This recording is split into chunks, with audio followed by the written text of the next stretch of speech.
안녕하세요, 미도입니다. 저번에 싱가포르에 오게 된 이야기를 간략하게 했었습니다. 이번에는 저희 아이가 싱가포르에 적응했던 과정에 대해서 한번 얘기해 보려고 합니다. 저희가 직접 경험했던 이야기고 저희가 경험하지 못한 부분이 분명히 있기 때문에 그런 부분은 인터넷에서 다른 분의 이야기를 찾아보시는 것도 좋을 것 같습니다. 학교 이야기는 좀 긴 이야기라서 오늘은 처음 싱가포르에 와서 유치원에 다녔던 이야기와 그리고 초등학교에 입학했던 이야기를 해보려고 합니다. 초등학교 전체 기간에 대한 얘기는 아무래도 시간이 부족할 것 같고 오늘은 프라이머리 스쿨에 어떻게 입학했는지에 대해서 얘기해 보려고 합니다. 먼저 저희 아이는 한국에서 유치원을 2011년 7월까지 다니다가 그 이후에 싱가포르로 오게 되었습니다.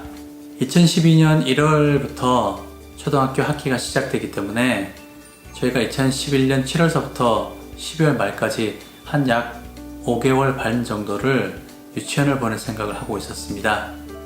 하지만 저희 생각과는 다르게 짧은 기간을 유치원을 다니는 것이었기 때문에 실제로 이제 어느 유치원에서도 저희 아이를 받아주는 곳이 없었습니다. 그러다 보니 며칠 정도 집에서 있다가 아는 지인분을 통해 소개받은 유치원을 알게 되어 그곳에 입학을 할 수 있게 되었습니다. 그런데 다니다 보니까 싱가포르는 보통 11월 중순이면은 그 전체 학기가 마무리되는 날이었습니다. 그래서 보통 11월 중순에 졸업 공연을 하고 그 이후로는 이제 학교 가기 전에 이제 여행을 가거나 부모들과 함께 시간을 갖는 경우가 많았습니다.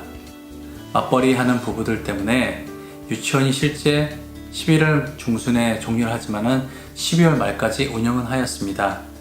저희 아이 같은 경우는 다른 아이들과의 관계를 유지하기 위해서 12월 말까지 계속해서 다녔습니다. 그런데 이제 유치원이 집에서부터 버스를 타고 한번 갈아타서 30분 정도 있는 거리였습니다.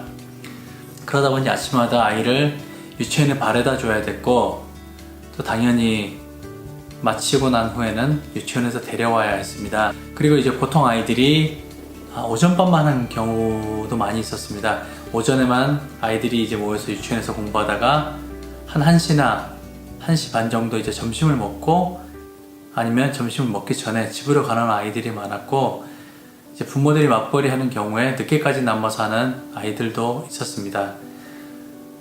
저희 애는 당연히 아이들과 놀게 하기 위해서 끝까지 남아 있어서 그래서 아침에 보통 8시쯤에 유치원을 가서 오후 5시 반까지 그렇게 유치원 생활을 했습니다. 그렇게 해서 첫날 유치원에 가게 됐는데 아직도 이제 첫날이 많이 기억에 남습니다. 저희 아이가 한국에 있을 때 나름 활발하게 잘 노는 아이였는데 첫날 이곳에 와서 많은 아이들이 반겨주는데 전혀 알아들을 수 없는 언어로 말을 하니까 조금 주눅이 들었습니다. 그러다 보니 이제 저와 헤어질 때 울먹울먹 있는 그런 표정이 그리고 실제로 이제 눈물도 그런 했는데 그런 표정이 정말 잊을 수가 없습니다. 정말 말을 하나도 알아들을 수 없는 곳에 그냥 던져놓은 거라서 지금 와서 생각해봐도 저희가 좀 너무했다는 생각도 들기도 하지만은 그 당시에는 눈을 질끈 감고 손을 이제 뿌리치고 나왔습니다. 지금 생각해보니까 그때 한 2, 3일 정도? 아니 4, 5일 정도 그러니까 약 일주일 정도 아침마다 유치원에 가기 싫다고 실랑이를 했던 기억이 있습니다. 저는 이제 어서 가자고 하고 아이는 안 가면 안 되냐고 가도 이제 놀 친구도 없고 말도 잘 못 알아듣는다고 이렇게 하는 아이와 실랑이를 벌였던 기억이 있습니다. 하지만 저와 아내가 약간 강경하게 나가니까 어느 순간 이제 아이도 포기했는지 유치원을 잘 가게 됐고 그렇게 되면서 우리가 유치원 생활을 더 잘하기 시작했습니다. 사실 유치원을 아침에 버스 타고 가지만 유치원에서 돌아올 때는 이것저것 구경하면서 돌아왔기 때문에 그게 나름대로 재밌었던 것 같습니다.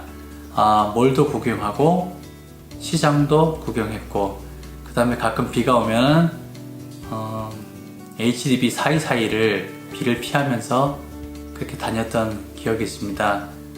그때 참 즐거웠다는 생각이 많이 들었습니다. 길에 도마뱀도 나왔었고, 그 다음에 여러가지 조그맣게 돌아다니는 것들, 그런 것들이 많아서 정말 재밌었던 기억이 있습니다.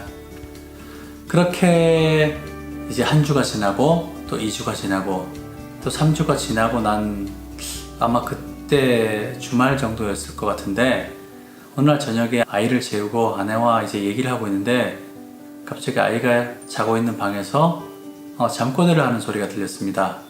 그런데 잘 들어보니 그 한마디 한마디가 다 영어로 잠꼬대를 하고 있었습니다. 그 순간 저와 아내는 굉장히 기뻤습니다.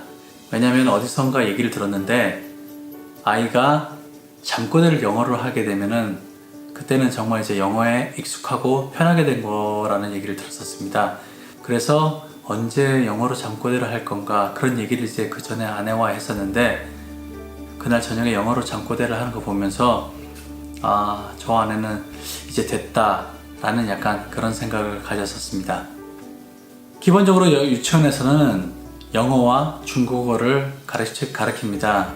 영어는 기본 언어이기 때문에 아이들 같은 경우는 영어로 의사소통하는 것은 문제가 없었고, 읽고 그 다음에 나름대로 조금씩 쓰는 것까지 가르치는 거를 했었고, 중국어 같은 경우는 저희 아이는 중국어는 이제 거의 포기한 상태였고, 왜냐면 이제 거기 있는 아이들도 중국어를 어려워하는데 사실 1, 2개월 가지고 중국어를 배운다, 그리고 이제 계속 사용하는 언어가 아니라 제2 외국어처럼 배우는 거기 때문에 그렇게 쉬운 것이 아니었습니다. 그런데 지금 와서 생각해 보니까 거기 있던 아이들 같은 경우에는 중국어로 간단하게 이제 일기를 써서 이제 제출하는 그런 걸 봤었는데, 지금 생각해 봐도 그거는 좀 대단하다는 생각이 듭니다. 사실 여기 있는 아이들이 지금 초등학교를 지나서 세컨더리 스쿨에 가더라도 어느 정도 자기의 의사를 표현하고 그런 걸 글로 쓰는 게 쉬운 것은 아니라고 생각됩니다. 그러다 보니 이제 친한 친구도 생기고, 친구의 생일 초대를 받아 가서 놀기도 하고 또 친구와 불러서 놀기도 하고 하면서 그렇게 짧은 유치원 생활을 보냈습니다. 사실 5개월 중에 한 2개월에서 2개월 반 정도는 졸업 공연을 준비하는 시간이었습니다. 그래서 오후에는 오후가 아니라 오전에는 계속 졸업 공연을 준비하는 거라서 거의 놀러 다니는 그런 경우였습니다. 다만 놀면서도 의사소통 때문에 영어를 계속 쓰기 때문에 영어는 배울 수 있을 거라 생각했기 때문에 계속해서 다녔습니다. 지금 생각해보면 참 열심히 해주는 녀석이 좀 고마웠습니다. 그러다 보니 어느새 졸업 공연하는 날짜가 다가왔고, 한국에서도 아마 그렇게 하겠지만은 적지 않은 크기의 극장을 대관해서 전체 학부모들과 또 킨더가튼에 다니는 저학년서부터 고학년까지 모든 아이들이 모여서 졸업 공연을 하였습니다. 지금 생각해보면 약간 유치한 면이 있지만은 그래도 나름 열심히 해서 준비한 거라서 저희들이 보기에는 정말 재밌고 즐거웠습니다. 잠깐 영상을 보실까요?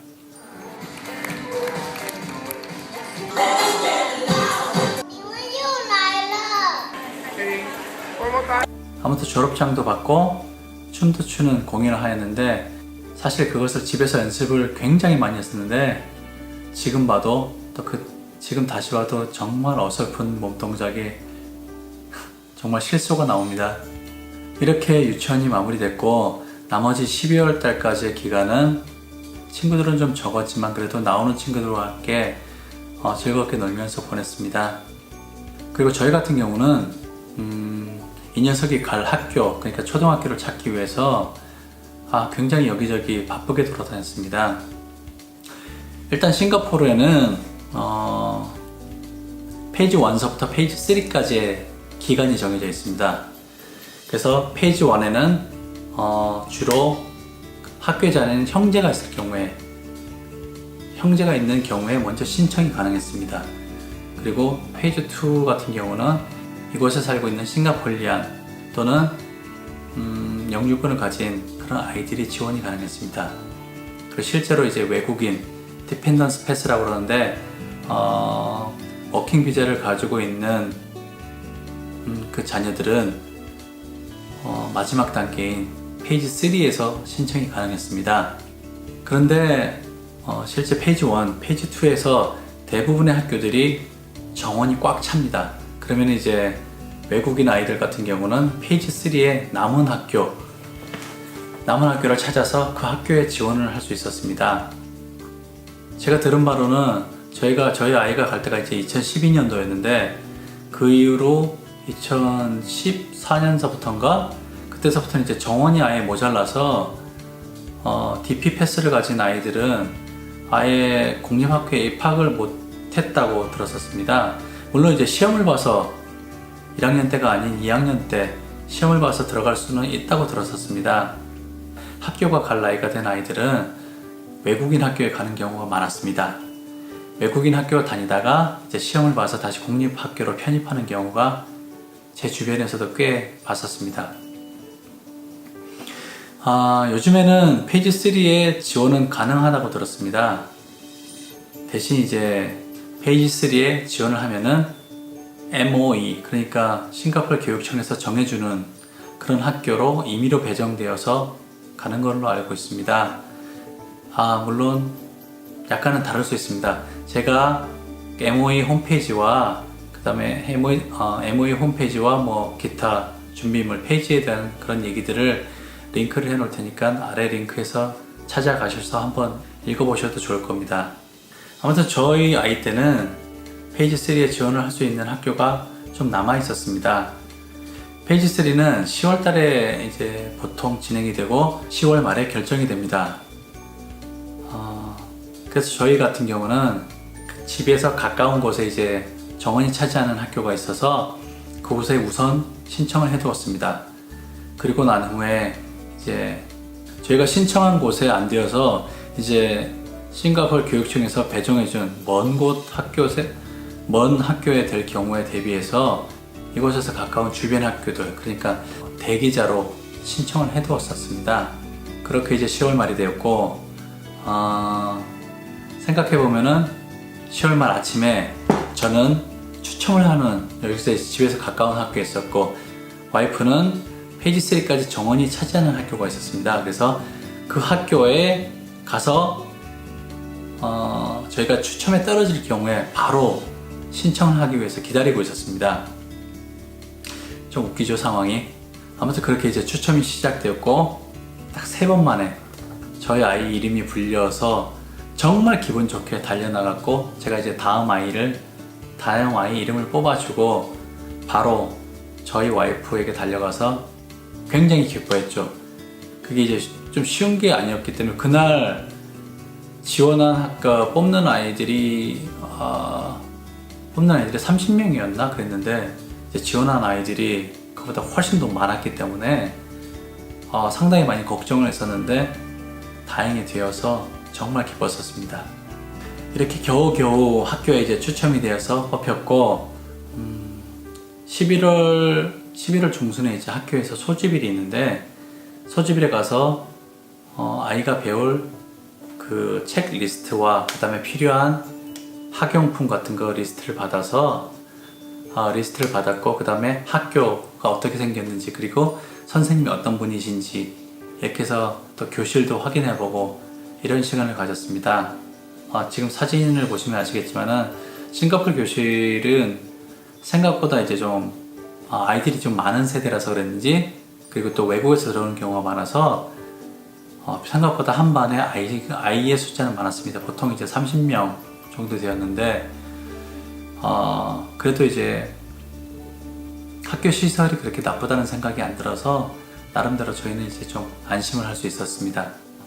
그리고 이제 그 리스트 같은 경우, 책 같은 경우에는 보통 이제 그날 구비가 될 경우는 거의 없고 아이들이 방학을 하고 난 후에, 그러니까 초등학교 아이들이 방학을 하고 난 후에 북숍에서 단체로 책을 판매하는 기간이 있습니다.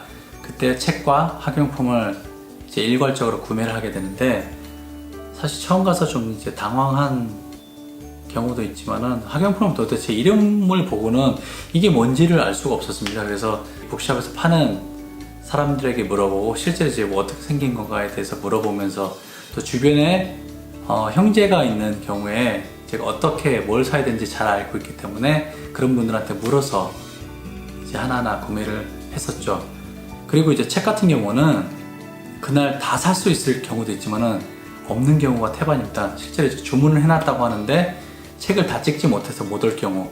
그래서 저희 같은 경우는 중국어 책 같은 경우 학기가 시작하고 나서 한 2주 정도 있다 책을 살 경우도 있었습니다. 그러니까 참고해서 미리미리 준비해 두시는 게 가장 좋겠지만은 내가 못 샀다 그렇게 해서 이제 너무 걱정하실 필요는 없습니다. 이렇게 해서 이제 저희 아이가 유치원서부터 또 초등학교까지 입학하게 되는 과정을 한번 간략하게 쭉 정리해 봤습니다. 옛날 기억에 약간 기분도 좋기도 하고, 또 예전에 아이가 막 많이 울었던 것들이 생각나면서 약간 미안한 감정도 있지만은 그래도 지금까지 잘해준 아이가 고맙습니다. 다음 시간에는 아이의 초등학교 기간에 대해서 얘기해 보려고 합니다. 다음에 뵙겠습니다. 감사합니다.